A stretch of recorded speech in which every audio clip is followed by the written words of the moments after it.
Today I face my greatest challenge that I've ever had in my road cycling career, and it is to find out whether or not I can qualify for the UCI World Series Gran Fondo World Championships happening this year in Japan. Now, I already have a wildcard ticket to the ITT in Japan, but the question is whether or not it's going to be worth going if I can't qualify for the road race. So in order to qualify, I need to be in the top 25% of my age category. So today, the mission briefing is to survive the rain, the climb that's going to be very decisive, and whether or not there's going to be any crashes, because this race is kind of known for having crashes. We need to finish in the top 25%, and this will be my first ever time going to the Gran Fondo World Championships. Today's conditions are going to be very challenging. 24 degrees, perfectly fine temperature-wise, but we're going to have moderate rain, and we are grouped by average speed, not by age category. So we're going to be mixed group. For today's rider, we're going to choose myself here. Now, my watts per kilo is not where I would like it to be. I had planned to be higher than what I am currently. However, my durability this year has definitely increased, and part of that has been getting the feeling correctly. So really working on my carb loading, working on how much carbs I take in per hour when racing. And one thing that might hinder us is recovery. So last episode, we did the ITT, basically a 33-minute all-out effort, and that was just yesterday, right before this race. So I had to recover and be prepared for this race. For our gear today, normally I would end up choosing a skin suit, and we chose a skin suit yesterday that I have to wear. So we're not going to have that available to us. I didn't have enough time to be able to wash that, and the other one I wore during the recon ride the day before. But because it's raining, I really want to choose a bib that isn't going to soak all the water in and get really soggy and just like feel wet. So I have kind of like two options here of what I would go for this long and intensive a race. Normally I'd choose either the LAMEDA Pro bibs because they have this like second skin feeling, so they're definitely not going to be getting soggy and feeling wet. They're going to breathe and dry out really quick. They're muscle hugging. Or I would choose the Pro compression bibs, and I really like these bibs for those really hard days because it just keeps the muscles fresh. But I think I'm going to choose the Pro bib today for that second skin feeling because of all the rain that's coming down. And to pair that with jersey, I'm going to choose today probably the LAMEDA Pro jersey because this one is really quick drying and it's really lightweight, and it also kind of has that second skin feeling. The neckline's nice and low, so it almost feels like you're not even wearing a jersey. And I love the other jerseys that I have from LAMEDA. Definitely wouldn't choose a trending jersey here. You can actually see it's a little bit of a more relaxed fit. So definitely not a race jersey. That's a great training jersey. But for today, I want to stand out. So I'm going to go with this color combination, I think. With the rain, I really want to make sure that I'm visible. So let's go ahead and add that one. And just a reminder, you can use the unlock code BONK15 to get 15% off your next order at LAMEDA. So we're going to be doing a race today. All the training leading up to this is done, and no unlocks from the bike from last episode. So we're using the light carbon LCR 17, about 7.75 kilos right now. Maybe at some point we'll get an unlock and get some lighter wheels on here, and that can bring us closer to 7 kilos. So today's race, we are doing the UCI Gran Fondo Hangzhou Xindehu Lake race. This was originally going to be, I think it was about 109 kilometers in distance. That got chopped. So there was a late climb that was going to be really interesting. That got cut down, I believe, because of some road construction. And so that's not going to be happening anymore. Not too much of elevation gain, 673 meters roughly. But we have a very, very decisive climb at about 30 kilometers in. And it's not just the climb itself. It is a punchy climb. It's not a really long climb, but it's the fact that the climb happens on a very narrow, like 5-meter wide road, and the descent after is very narrow and tight and twisty, and we're going to be doing this in the rain. So that's what's going to make this really challenging. There's also going to be a group of men's elite in front of us, so anyone who gets dropped from that group, we might have to contend with going past them both on the climb and on the descent. And in the rain, that could be quite challenging and tricky and lead to some dicey situations. So that's going to be a definite challenge. This is a loop, so where we start, we will end, and I calculate it should take somewhere around 2.5 hours to complete. Now what's really interesting is this lake is actually man-made. It was formed in 1959 in order to make China's first self-made hydroelectric dam, and nearly 300,000 residents had to be resettled as the valley became a reservoir. And one really interesting thing is that there's a 600-year-old lion city from China's imperial past that now sits 40 meters below the surface and is basically preserved and frozen in time. And it was actually forgotten for decades, and it was only rediscovered in 2001, and today the course is going to go right above it. So let's get loaded into the race here. All right, and we are off. We've got Dave up ahead of us there. Dave has showed up in a couple other videos and will show up in some of the pre-log videos that we have planned. We've got a 1 kilometer neutralized start. So with how narrow this road is, if you don't have a good starting spot at the line, there's not really much chance to move up. And that's exactly what has happened to me here. This has been one of the biggest things I've been trying to work on, is how I race at the very beginning of the race, because the very beginning of the race determines so much of your outcome. Okay, so now we come on to the main road, and it's not clear if we are no longer neutralized or not, but we're definitely at almost 2K, so I'm assuming here that we are not neutralized anymore.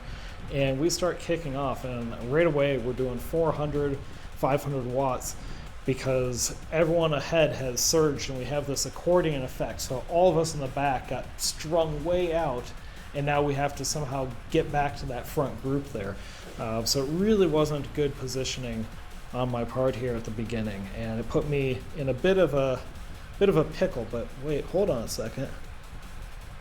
Up ahead in pink, past this guy, I know who that is. I think I just caught a glimpse of Richard. Oh, yep, that is definitely Richard. I'd know those calves anywhere.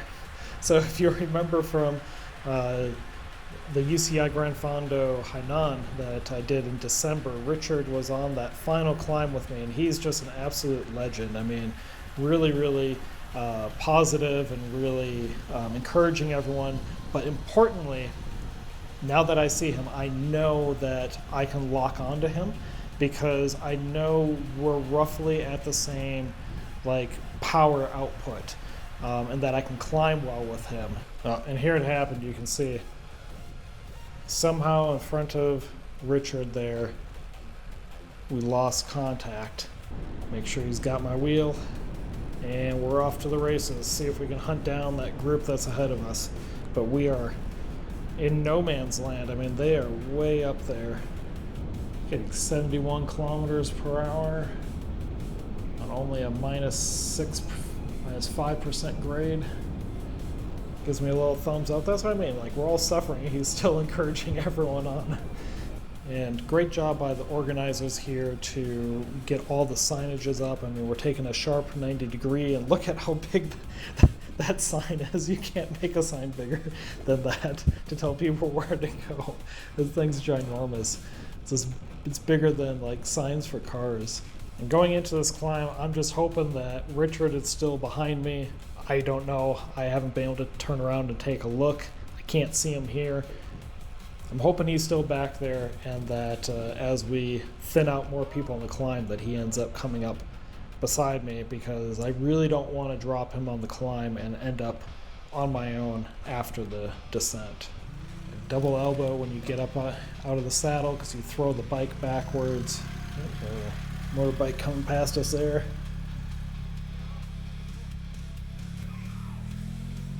All right, this is where we start getting dicey. You know, minus 8%, I'm picking up speed. I tend to descend faster than most people.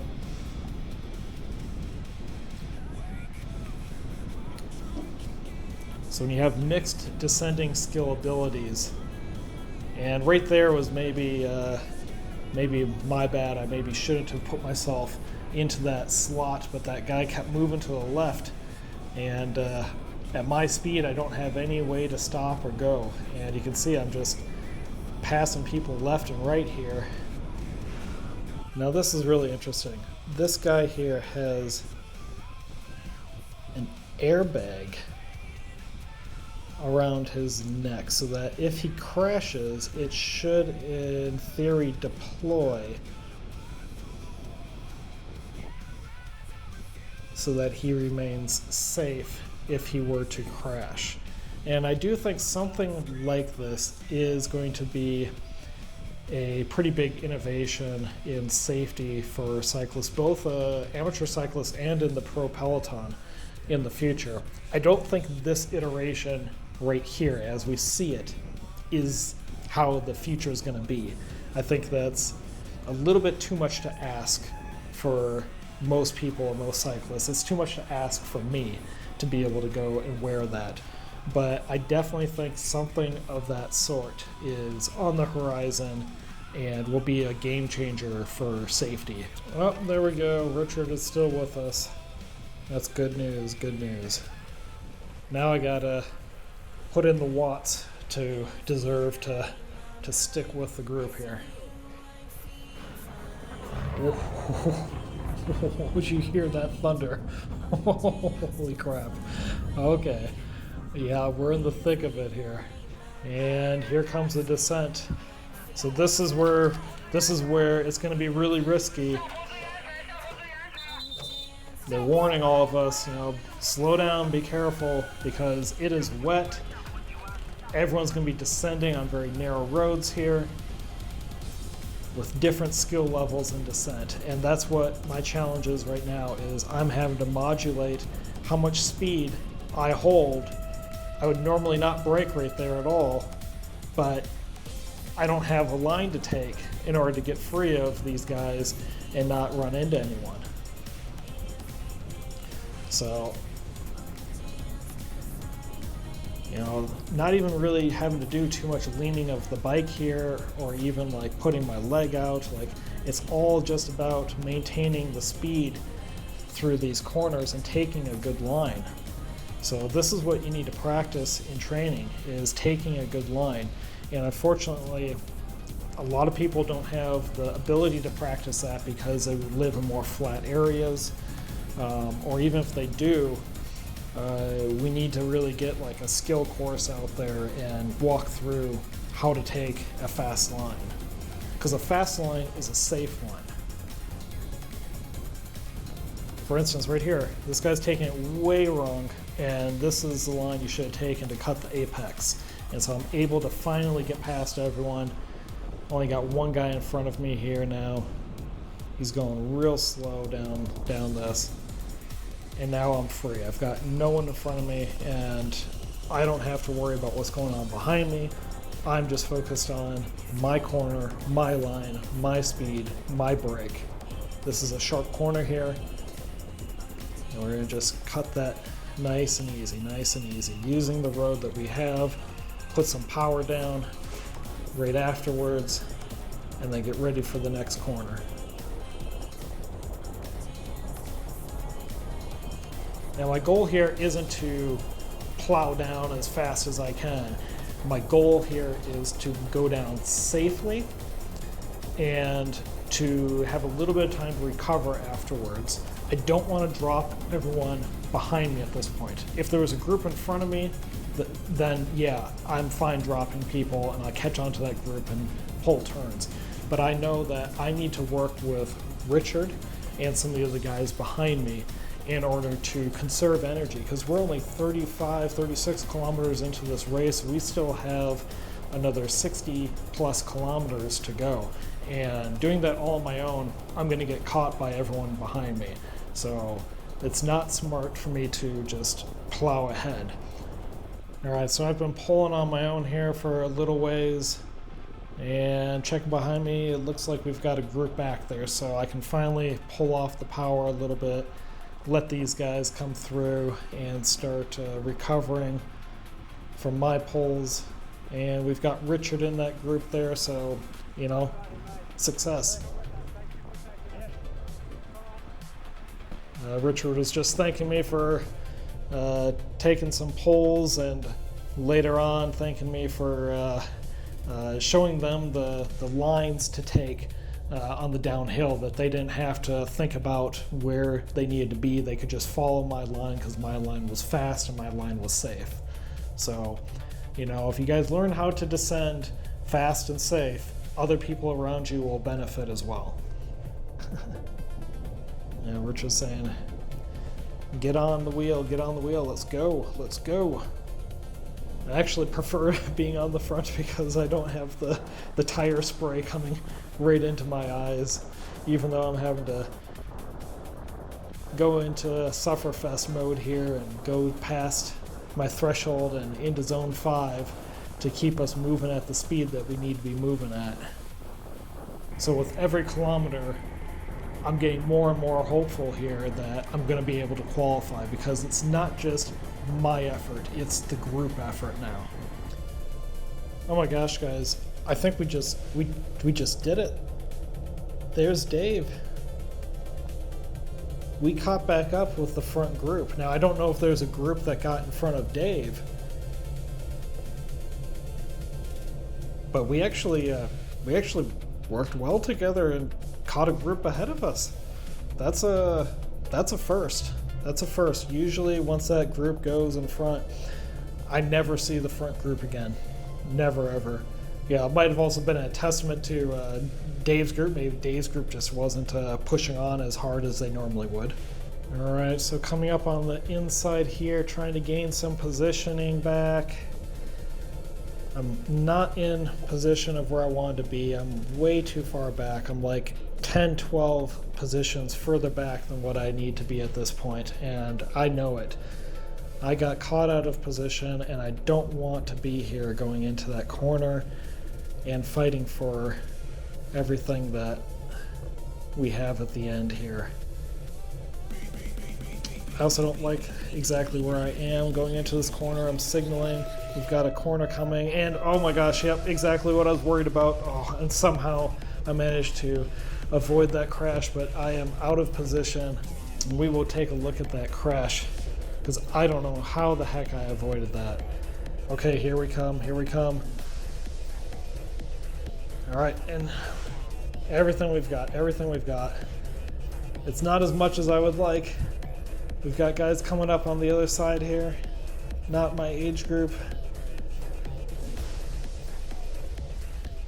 Okay, we're being passed, but no one in my age group here. Just hanging on for the very end of the finish line. Oof. Oh, and it looks like we got a new kit unlocked, and this is the 2026 UCI Hangzhou jersey that they gave us. And all right, let's go back and take a look at that crash, because that was unbelievable. I mean, I had a feeling it was going to happen. I knew to be in better position than that, and I got caught out. So we're coming up to the left-hand corner.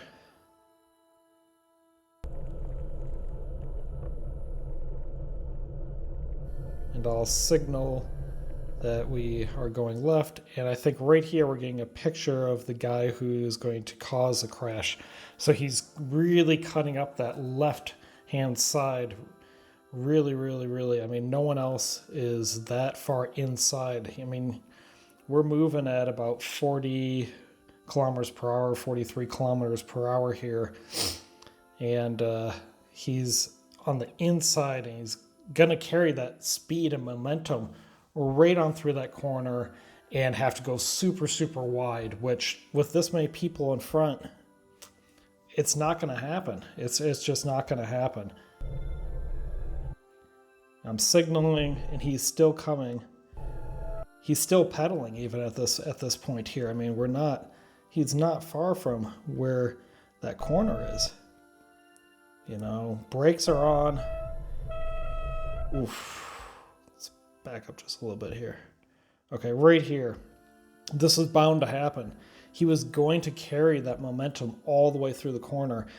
And not that this matters, but he's on a rim brake bike. I mean, you have to be aware of what your equipment is. And I have nothing against rim brake bikes, although it is well known that in the rain, a disc brake is going to stop you faster than a rim brake. It wouldn't matter in this case if he was on a disc brake or a rim brake. No matter what, at that speed, at that angle, going into that corner like that, he's going to cause a problem. And that's exactly what's going to happen here. Boom, he just body slams right into this poor guy. That guy didn't even have a chance. And unfortunately, this guy here is right in the path of this guy here, so that momentum.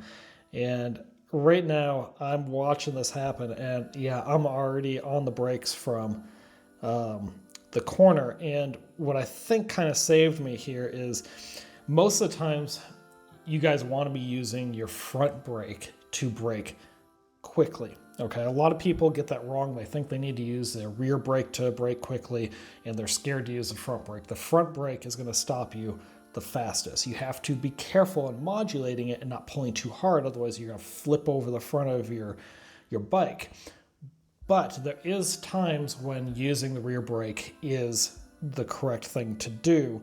And coming from a little bit more of a, I won't say a mountain bike gravel background, but that's what I played with as a kid. We played on mountain bike trails, on gravel trails, and we didn't have front brakes. We only had rear brakes on our bikes back then. You get really used to pushing that rear wheel out and kind of moving around and slipping and sliding, and how to control that sort of movement.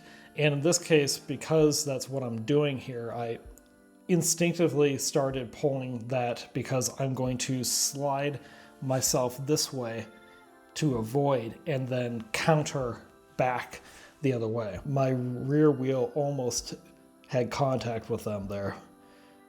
But even right here, I know I'm past it and I need to be looking ahead to make sure I don't run into this guy, that I don't collide with anyone off to the side here. And I want to give a shout out to this guy here, the guy in red that got body slammed.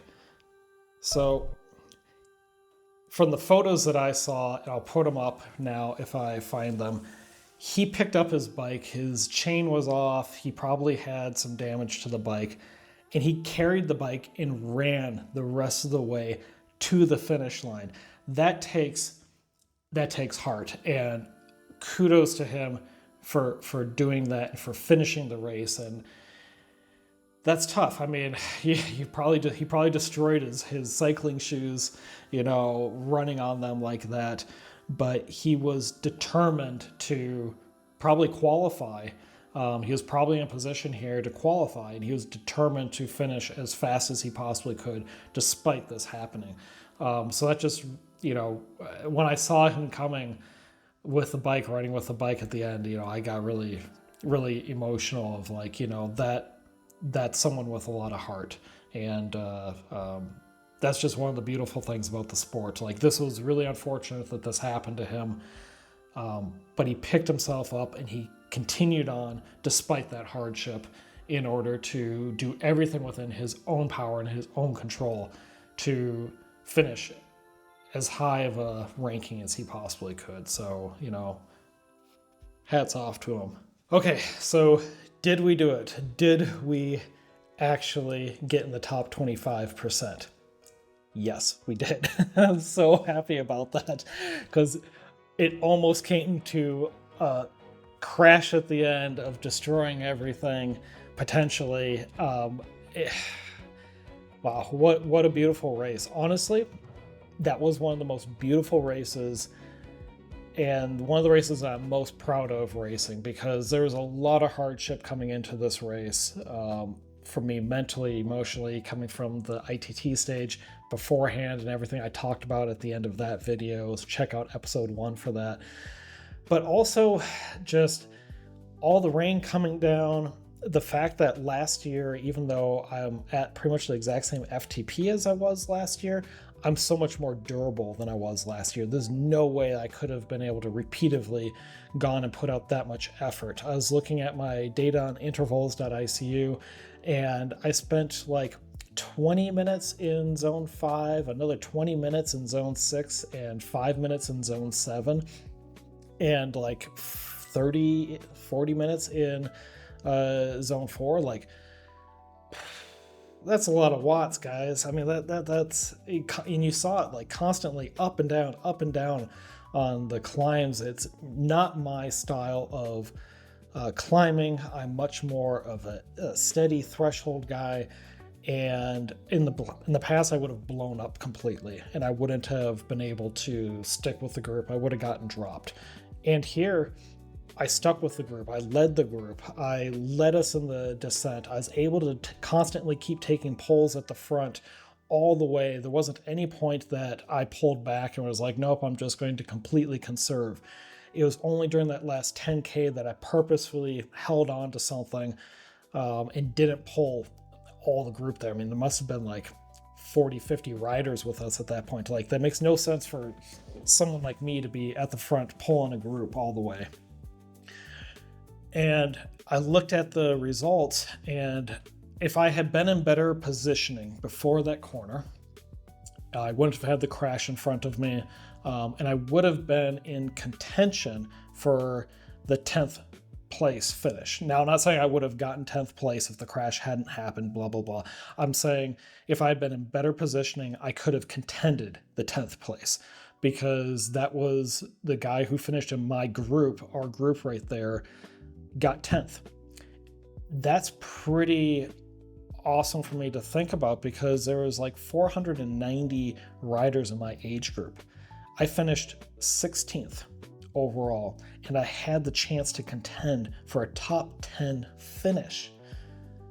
That's, I don't know how to put that into words. Like 3 years ago, I couldn't ride more than like 2 hours, and 4 years ago I couldn't ride a bike hardly at all. I was 95 kilos. You know, I had no endurance, I had no power. My FTP was like 180. So I've come a long ways, is what I'm trying to say.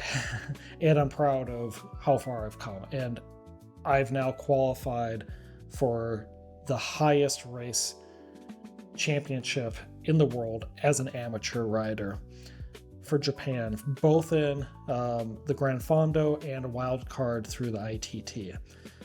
So now it's about preparing for those races, getting faster, maybe bring the weight down a little bit, but that's really tricky to do when you're also trying to train really hard. So that's going to be a fine balance, and I'll document that process.